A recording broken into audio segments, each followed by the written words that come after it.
Echoes of Eternity, a journey to ancient Egypt. Egypt. Wow. Just saying the name conjures up images. Images of vast deserts and towering monuments. It's a place that whispers of forgotten kings, and of secrets buried under shifting sands. This land has an ancient, powerful pull, a magic that has captivated explorers for centuries. I've been lucky enough to walk its ancient paths, and believe me, the adventure is always real. Imagine stepping back thousands of years in time. That's what Egypt feels like. It's incredible. You can almost hear the chariots racing by, or the voices of priests chanting ancient hymns. The very air seems thick with history, with mystery. Every stone, every carving, has a story to tell. These aren't just ruins, they are echoes of eternity, a civilization that shaped our world in so many ways. We're talking about a place of true wonder. The pyramids, the pharaohs, the mighty Nile River. These are the legendary icons of ancient Egypt. Each one is a puzzle, a marvel, a testament. Let's go explore its heart. Let's talk about the big one. The Great Pyramid, the Pyramid of Giza. It's simply colossal. For nearly 4,000 years it was Earth's tallest structure. Think about that. 4 millennia of standing proud. It's the last of the 7 wonders of the ancient world. Still here, still baffling us, still inspiring awe. You can read about it, see pictures, but nothing prepares you for seeing it yourself. This incredible monument was built for a pharaoh, Pharaoh Khufu, a ruler from the 4th dynasty. This was his horizon, his stairway to the stars. A tomb, yes, but so much more than that. It was a machine for resurrection, they believed. A symbol of his power, his connection to gods. Imagine the vision, the sheer audacity of it, to build a mountain of stone for one man's journey. And the precision, this is what gets me. The sides are aligned almost perfectly to true north. How did they do that without modern compasses? The stones, some weighing many tons, fit so tightly, you can barely slip a piece of paper between them. This wasn't just brute force, this was genius at work. Mathematicians, astronomers, engineers, all collaborating. It's a marvel of ancient engineering. Alright, the million-dollar question, how were they built? The pyramids, especially the Great Pyramid. It's mind-boggling. They didn't have cranes or power tools or lasers, so what was their secret? Pure human ingenuity. And an incredible amount of hard, dedicated work. It's a puzzle that has fascinated people for ages. And there are plenty of theories out there. Some more plausible than others, of course. Many experts believe they used ramps. Perhaps a long, straight ramp or one that zigzagged, or maybe an internal ramp spiraling up inside. They would have used levers, rollers, and sheer muscle. Thousands of workers, skilled craftsmen, not just slaves. These were organized teams, quarrying stone, hauling it, living in villages nearby, dedicated to the task. It was a national project, a show of devotion. Think about quarrying those massive blocks of limestone. Some came from nearby, others from Tura, across the Nile. The granite for the inner chambers came from Aswan. That's over 500 miles south. How amazing is that? They had to cut these giant stones precisely, then transport them, often by boat, then overland. The logistics alone are staggering to consider. So, the pyramids were giant tombs, right? Yes, primarily. They were built to protect the pharaoh, to safeguard his body and his treasures for eternity. The ancient Egyptians had strong beliefs about the afterlife. They believed death was not the end but a transition, a journey to another world, the field of reeds. The pharaoh needed to make this journey successfully. His tomb was his vessel, his fortress for this quest. What did they put inside these magnificent tombs? Everything the pharaoh would need in the next life. Gold, jewels, furniture, chariots, even food and wine. Statues of servants to wait on him, games to play. His favorite possessions, tools and weapons. It was like packing for a very, very long trip. The idea was to recreate their earthly existence, but in a perfect, eternal version of Egypt. The walls of the tombs tell amazing stories. They are covered in colorful paintings and hieroglyphs. These weren't just decorations, they were magic spells, texts from the Book of the Dead, guiding the soul, depictions of gods and goddesses protecting the pharaoh, scenes of daily life, farming, feasting, hunting, all meant to magically come alive in the afterlife. It's like an ancient comic book full of meaning. Section 5, Pharaohs, Gods Among Men. Who exactly were these pharaohs, these rulers of Egypt? They weren't just kings or emperors as we know them. They were considered divine or semi-divine, living gods.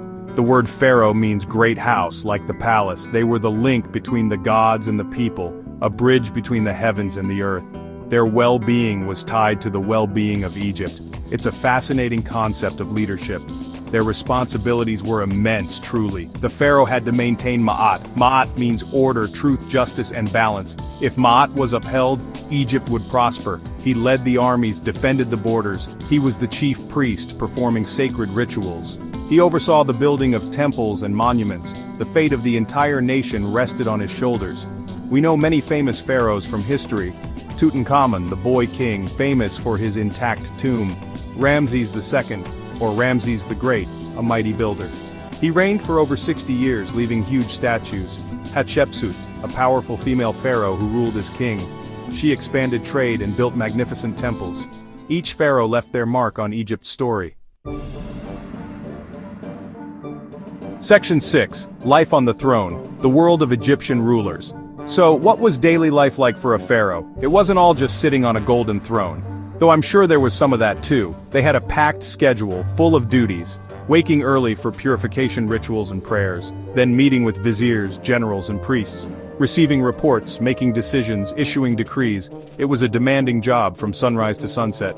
Their palaces were grand affairs, centers of administration. Filled with courtyards, halls, and private chambers. Decorated with vibrant paintings and rich furnishings. But much of their public life centered on temples. These were not just places of worship. They were economic powerhouses, owning vast lands. The pharaoh would lead important religious festivals. These ceremonies reinforced his divine status. Family was important in the pharaoh's world. The great royal wife held a significant position. She was often a powerful figure in her own right. Pharaohs usually had many wives and many children. This ensured the continuation of the royal line. But succession wasn't always straightforward. There were intrigues, rivalries, and power struggles. Section 7. The Nile lifeline of a civilization. Now let's talk about the river, the incredible Nile. This isn't just any river, it's the lifeblood of Egypt. The longest river in the world, winding through the desert. Without the Nile, there would be no ancient Egypt. No pyramids, no pharaohs, no fertile lands. It was, and still is, the heart of the country. The ancient historian Herodotus called Egypt the gift of the Nile. And he was absolutely right. What a gift. Every year, like clockwork, the Nile would flood. This wasn't a destructive flood, but a life-giving one. From summer until fall, the waters would rise. They would spread out across the narrow valley.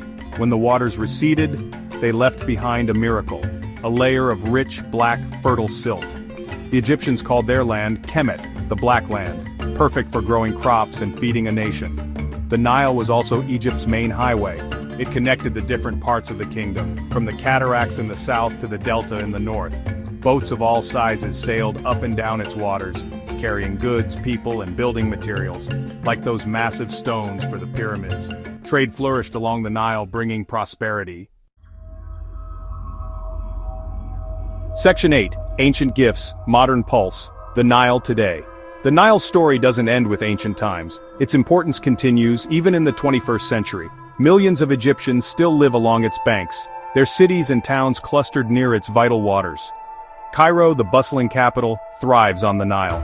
It's the primary source of drinking water for the nation, and it supports so much of modern Egyptian life. The ancient gift keeps on giving, which is amazing.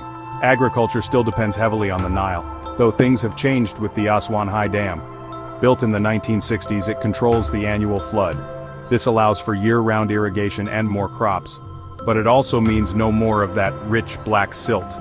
Farmers now rely on fertilizers, a modern challenge. Managing the Nile's waters is crucial for Egypt's future. Balancing needs with conservation is a big task. And let's not forget tourism on the Nile. It's one of the best ways to experience Egypt. Floating down the river on a traditional felucca, or taking a comfortable cruise ship between Luxor and Aswan, you see life unfolding along the banks. Children playing, farmers working their fields, ancient temples appearing like magic on the horizon. Section 9, Egypt's enduring spell, a legacy that lives on. So, we've journeyed through this incredible land, we've marveled at the pyramids, those mountains of stone, we've glimpsed the world of the pharaohs, gods on earth, and we've sailed the Nile, the river of life. These elements are all connected, interwoven, they form the amazing tapestry of ancient Egypt, a civilization that rose from the desert sands, and left a legacy that still astounds us today. Why are we still so fascinated by ancient Egypt?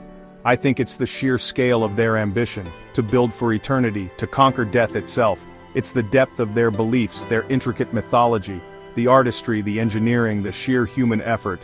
They dared to dream big and they made those dreams real, and they left behind so many mysteries for us, mysteries that continue to draw us in. And the adventure is far from over, believe me. Archaeologists are making new discoveries all the time. New tombs, new artifacts, new texts being deciphered. Technology is helping us see inside pyramids in new ways. We are constantly learning more about this ancient culture. Each find adds another piece to the giant puzzle. Egypt is a gift that keeps on giving to explorers. There are still so many secrets waiting beneath the sands.